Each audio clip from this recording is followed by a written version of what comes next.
When we dream of the golden age of British steam, our minds almost instinctively drift toward the glamorous. We picture the Flying Scotsman thundering past lush green fields, or the sleek aerodynamic blue curves of the Mallard shattering speed records.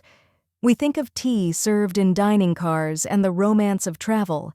But there is another side to this history, a darker, grittier, and far more vital side.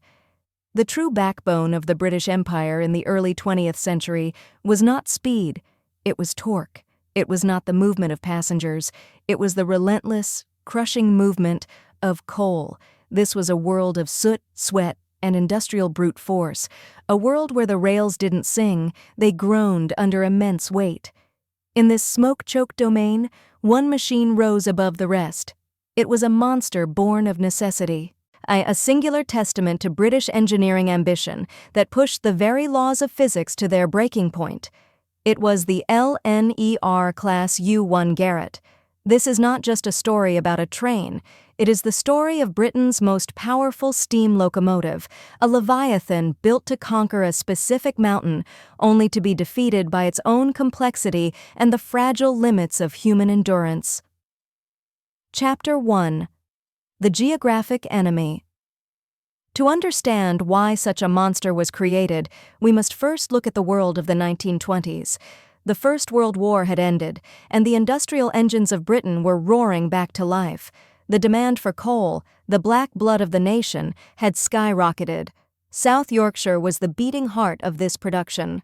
The mines there were extracting millions of tons of coal that needed to flow south to heat the homes of London and power the factories of the Midlands. The primary artery for this flow was the Great Central Railway, which would later become part of the LNER, but this artery had a clot. A severe geographic constriction known as the Worsboro Bank. Located near Barnsley, Worsboro Bank was a notorious 3-mile stretch of track that struck fear into the hearts of railwaymen. It was a bottleneck defined by a punishing gradient of 1 in 40. To put that in perspective, for a steel wheel gripping a steel rail, which offers almost no friction, a 1 in 40 slope is akin to scaling a cliff face. It was an operational nightmare. Standard freight locomotives, no matter how hard their crews shoveled, simply could not pull heavy coal trains up this bank alone.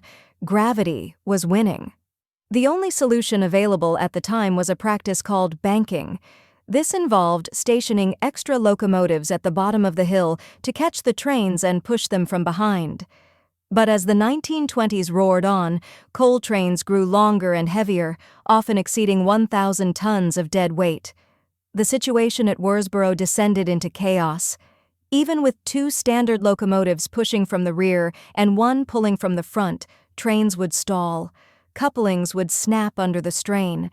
The line became congested, delays piled up, and money was lost. The railway executives realized that the old ways were dead. They needed a radical solution.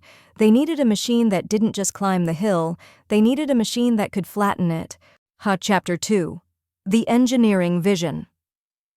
The engineers of the Great Central Railway looked around for inspiration.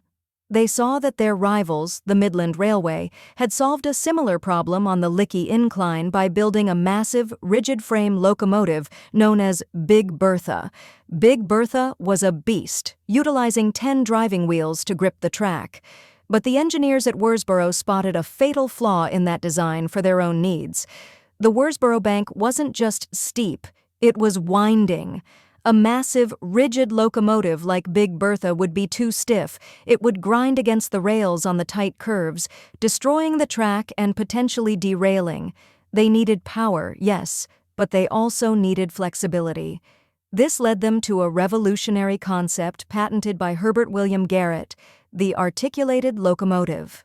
The genius of the Garratt design was that it deconstructed the locomotive into 3 distinct parts. Imagine a standard steam engine. Usually the boiler sits directly on top of the wheels. In a Garratt, the massive boiler is suspended on a central frame, hanging in the air. The water tank and the fuel bunker are placed on separate pivoting engine units at the very front and the very rear. This design offered 2 critical advantages that would define the U1.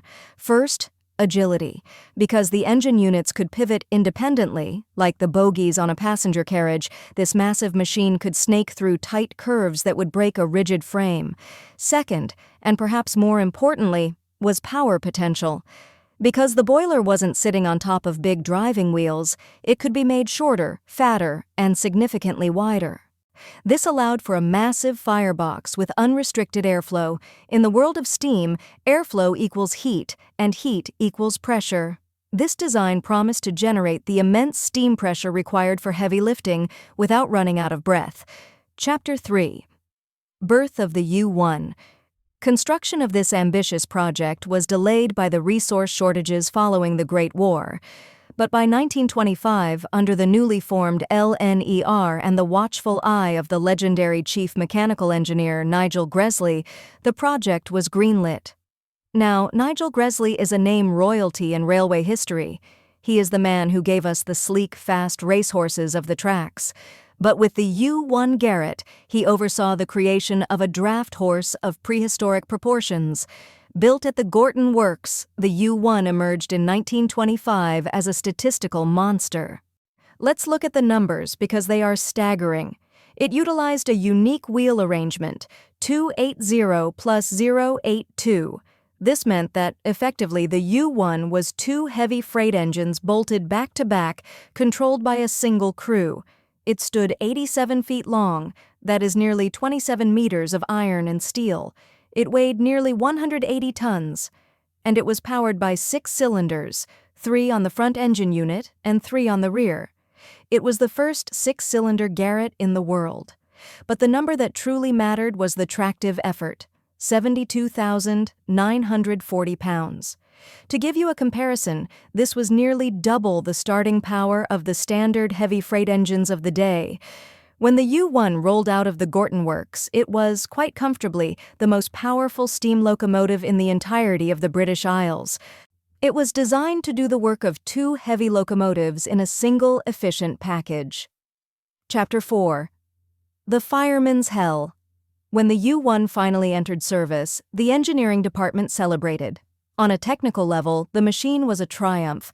It would lurk at the bottom of Worsboro Bank, waiting for a struggling 60-wagon coal train. It would buffer up to the rear, and with a rhythmic, thunderous exhaust note, it would shove the entire load up the 1 in 40 gradient at a steady speed. It eliminated the need for double banking. It simplified the timetables. It was a marvel of efficiency. But inside the cab, the story was very different. The U1 quickly gained a reputation among the crews. They didn't see it as a savior. They saw it as a hellscape. The discrepancy between engineering theory and human endurance became apparent almost immediately. You see, the Worsboro Bank passes through the silkstone tunnels. These were old tunnels with small bores, leaving very little clearance around the massive bulk of the U1. Because the U1 was a pusher, it was always at the back of the train. This meant it was already driving into the smoke and exhaust of the train engine pulling from the front. But the situation got worse. The U1's own funnel blasted exhaust directly into the low roof of the tunnel, which then deflected straight back down into the open cab. Add to this the heat. With that massive boiler and firebox working at maximum capacity to feed 6 hungry cylinders, the cab became a literal oven. The working environment was so toxic, so filled with sulfur and smoke, that the LNER actually attempted to issue gas masks to the crews. Think about that for a moment. A peacetime railway crew, dressed like soldiers in the trenches. However, in the intense heat and the physical exertion of the job, the crews found the masks suffocating. They couldn't breathe. Most rejected them, preferring to tie wet handkerchiefs over their faces and lie on the floorboards, breathing through cracks in the wood to find pockets of clean air. And then, there was the labor dispute. The U1 was designed to do the work of 2 engines, but it was crewed by only 2 men, 1 driver and 1 fireman. The fireman was expected to shovel enough coal to feed a machine that was effectively 2 locomotives combined. Shoveling coal is backbreaking work on a normal day. Doing it for a Garratt on a steep incline in a smoke-filled tunnel, was pushing the limits of human biology. Yet, despite doing double the work, the firemen received standard pay. This led to bitter resentment. The crews viewed the U1 not as a marvel, but as a tool of exploitation, a machine that traded their health for corporate cost savings. Chapter 5. The Achilles heel. While the crews struggled with the conditions, the LNER began to struggle with the machine itself.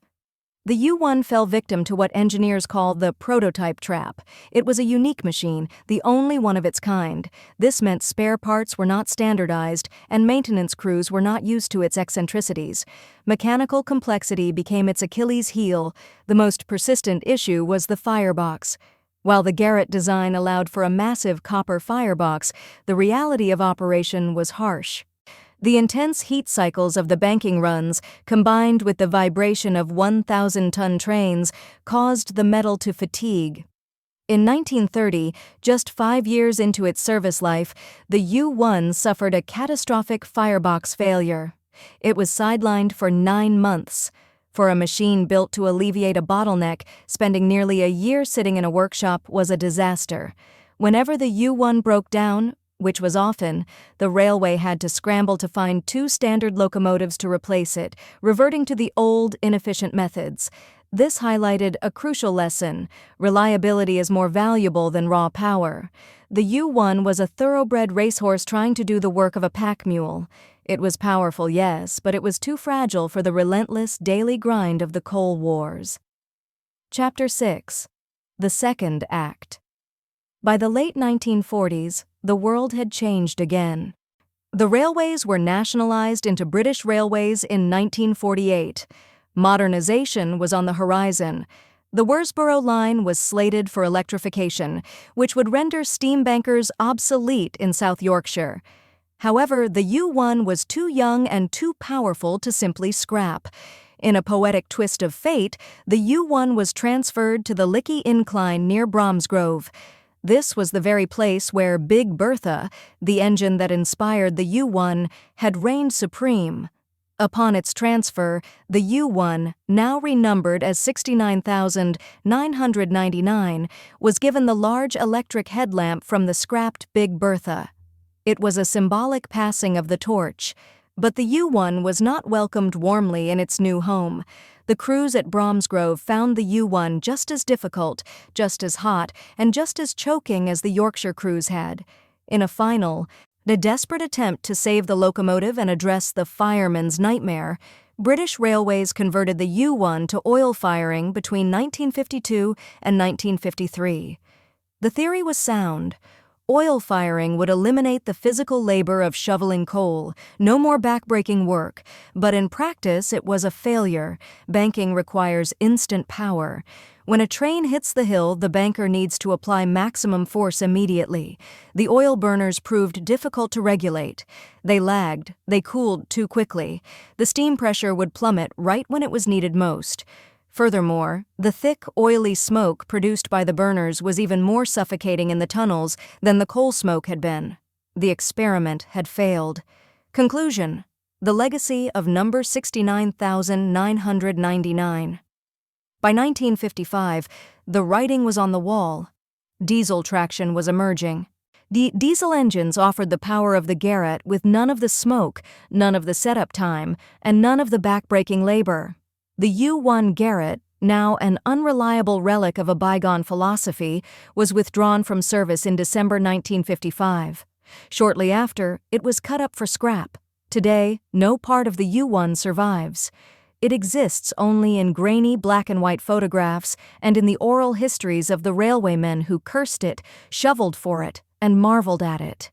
The story of the LNER Class U1 Garratt serves as a profound case study in the history of technology. It highlights the law of diminishing returns.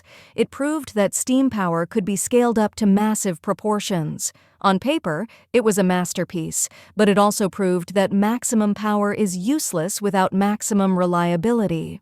The complexity of the 6-cylinder drive and the articulated joints made it a maintenance nightmare. And perhaps most importantly, the U1 serves as a reminder that machines must be operated by people. By pushing the boundaries of mechanical capability, the designers exceeded the boundaries of human physiological endurance. A machine that breaks its operators is, fundamentally, a flawed design. The U1 was the Iron Titan of Worsboro, a monument to the ambitious, desperate, and gritty era of the British coal boom. It was a magnificent failure, a beast that roared louder than any other, only to be silenced by the march of progress.